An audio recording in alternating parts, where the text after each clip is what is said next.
Le premier baiser entre Rick et Michonne est dans l'épisode L'autre monde, épisode 10 de la saison 6. Mais Robert Kirkman et Scott Gimple ont eu l'idée durant l'écriture de la saison 3. Lors d'une interview donnée pour la sortie de la saison, il annonce, je cite, « Il se passe déjà quelque chose dans l'épisode 12 de la saison 3, Clear, quand Michonne, Rick et Carl rencontrent Morgan. On commençait déjà à en parler et il y a pas mal de petits indices pour installer cette relation dans cet épisode très bien écrit. » Fin de la citation. Bonjour à toutes et tous, je suis Al, j'ai une chaîne YouTube consacrée aux séries et je suis un fan absolu de Walking Dead. Bienvenue dans Radio Alexandria, le podcast autour de l'univers Walking Dead. Aujourd'hui, nous reviendrons sur Disparu, le deuxième épisode de The WoW on Live, puis nous parlerons de l'amour dans Walking Dead.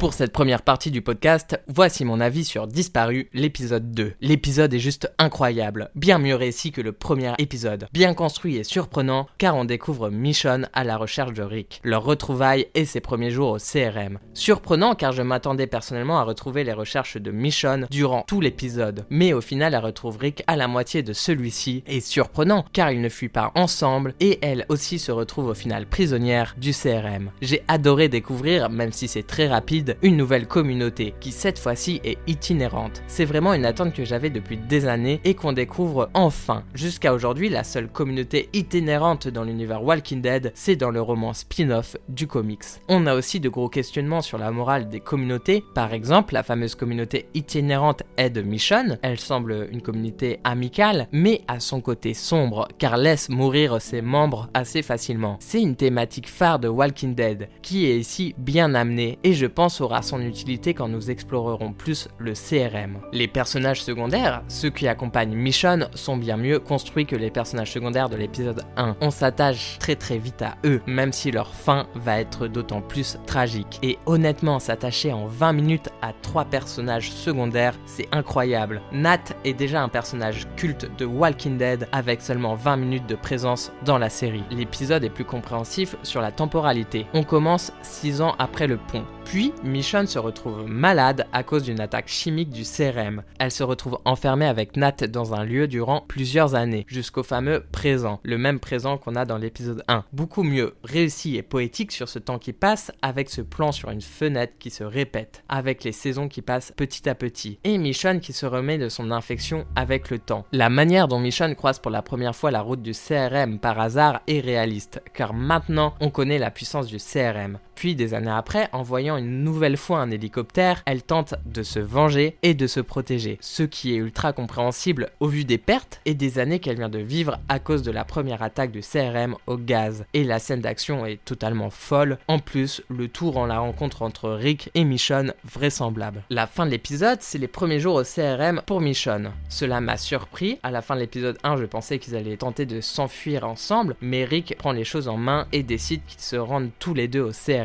Elle essaye de se faire passer pour moins forte qu'elle l'est, mais on ressent qu'elle va pas se laisser faire et qu'elle va tout tenter pour amener Rick, qui est une sorte de coquille vide. L'épisode est une réelle claque. Il a tout. L'émotion entre la mort des personnages secondaires et les retrouvailles magnifiques entre Rick et Michonne, de la découverte avec les nouveaux personnages, une nouvelle communauté, de l'action avec une horde gigantesque et la scène d'action avec l'hélicoptère superbement chorégraphié. Mais c'est un épisode aussi d'horreur. Comment le CRM traite les personnes qu'il croise. Un épisode complet avec une superbe mise en scène. Ce nouveau spin-off commence très bien et hâte de découvrir la suite la semaine prochaine. Cela fait plusieurs mois qu'on parle de Walking Dead ensemble. Il y a un sujet que nous n'avons jamais abordé, l'amour. Pourtant, Walking Dead, on en a parlé et reparlé, c'est une série sur l'humain. Les relations humaines, comment l'homme se comporte si le monde s'écroule. L'amour dans tout ça a donc une place à la fois primordiale dans la série tout en restant discret. Pourtant, les relations dans Walking Dead en disent beaucoup sur notre monde. Dans les premières saisons, l'amour est montré dans un prisme très pessimiste. C'est explicite car le couple de Rick et Lori est en crise, ils ne s'entendent plus du tout, même avant l'apocalypse. Ensuite, quand Lori pense que Rick est mort, elle commence à entretenir une nouvelle relation avec Shane, le meilleur ami de Rick. Une fois Rick de retour d'entre les morts, elle retourne avec Rick et cache la vérité à celui-ci. Ce revirement de situation va détruire Shane psychologiquement, qui était réellement amoureux de Lori. Ça va encore plus affaiblir le couple Rick-Lori jusqu'à la mort de celle-ci en saison 3 qui sera malgré les conflits conjugaux un véritable deuil à assumer pour Rick. Amour pessimiste aussi pour Carol, qui est en couple avec un mari toxique et violent, amenant rapidement comme thème dans Walking Dead les violences conjugales. Les 3 premières saisons montrent un aspect très négatif, un monde qui avant l'apocalypse est dans une crise de l'amour, des couples qui restent ensemble malgré l'ennui, les conflits, voire la violence. Mais c'est dans l'apocalypse que l'amour va retrouver son sens. D'abord entre Maggie et Glenn qui va être le premier couple emblématique de la série. Cela va souder fortement les 2 personnages et leur donner la force de survivre et de croire à un monde meilleur au point de concevoir de faire un enfant et d'avoir de l'espoir pour sa génération. Pourtant, la mort de Glenn va faire vriller Maggie, qui va vivre durant des années avec comme seule motivation la vengeance, tuer Negan. Mais presque 10 ans après la mort de Glenn, elle va dire à Negan qu'elle ne pourra jamais le pardonner, mais qu'elle ne le tuera point, ce qui donnera finalement la pépite Dead City, une série autour de Negan et Maggie dans un Manhattan ravagé. Pour revenir à Rick, lors de son arrivée à Alexandria, il est totalement perdu psychologiquement, après tout ce qu'il a vécu, mais il va commencer à se reconstruire avec une relation naissante, avec Jessie. C'est encore une fois vraiment intéressant, car Jessie n'a pas vraiment connu l'extérieur, car depuis le début de l'apocalypse, elle vit à Alexandria. Elle est restée aussi avec son mari d'avant l'apocalypse, Pete, un mari violent. Encore une fois, on retrouve une relation d'avant malsaine, avec de la violence conjugale. Sauf que cette fois, Rick, découvrant ce que fait Pete à Jessie, il va tout faire pour la sortir de cette relation, montrant que désormais, la morale de la communauté doit passer avant tout, allant jusqu'à, au final, tuer froidement Pete en fin de saison 5, donnant une des scènes où Rick est le plus cruel, même si punir Pete est moralement bien, mais il tue un Pete désarmé devant les habitants d'Alexandria. Effrayé, il fait même un discours de paix assez contradictoire où il parle de tuer tout le monde, mais finalement, il va leur montrer la voie. Un discours de paix couvert de sang et retuant un gars désarmé. Puis, en début de saison 6, Rick va commencer une relation avec Jessie, une relation qui va permettre à Rick de remonter la pente. Mais assez rapidement, lors de l'attaque des Wolves, Jessie perd la vie. Rick, qui voyait une lumière d'espoir pour son groupe, l'avenir de ses enfants, va encore une fois revriller. C'est finalement dans l'épisode 10 de la saison 6 que Rick et Michonne s'embrassent pour la première fois dans une très jolie scène. Cette relation naissante va être importante dans la psychologie du personnage, permettant à Rick d'être plus fort psychologiquement dans la guerre contre Negan. Ayant une alliée incroyable, nous sommes ceux qui vivent. C'est aussi une force dans son désir de reconstruire une société pour ses enfants et pour son couple. L'amour devient une puissance, un guide positif pour reconstruire et croire en l'avenir.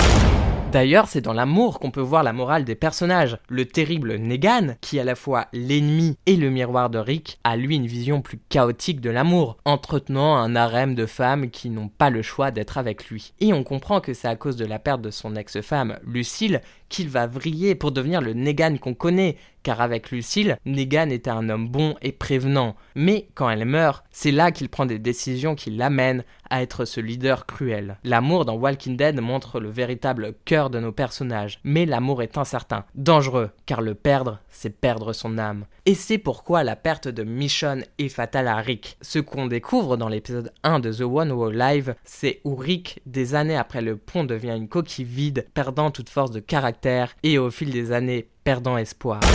Pour finir, la retrouvaille entre Rick et Michonne est magnifique, émouvante. Pourtant, on ressent que Rick est une coquille vide, alors que Michonne, elle, est en joie totale. Mais Rick garde une sorte de lucidité et de lead en prenant les choses en main, décidant de ne pas fuir, mais se rendre au CRM avec Michonne. Ah, l'amour, si beau et cruel à la fois. Voulez-vous une vidéo complète sur ce sujet, si passionnant dans Walking Dead? Dites-le moi en commentaire. Merci d'avoir écouté la partie 2 sur 6 de ce 6e épisode de Radio Alexandria. On se retrouve vendredi pour parler de l'épisode 3. N'hésitez pas à liker, à me dire en commentaire votre avis sur l'épisode et découvrir les vidéos de Radio Alexandria sur YouTube. C'était Al, à bientôt sur les internets.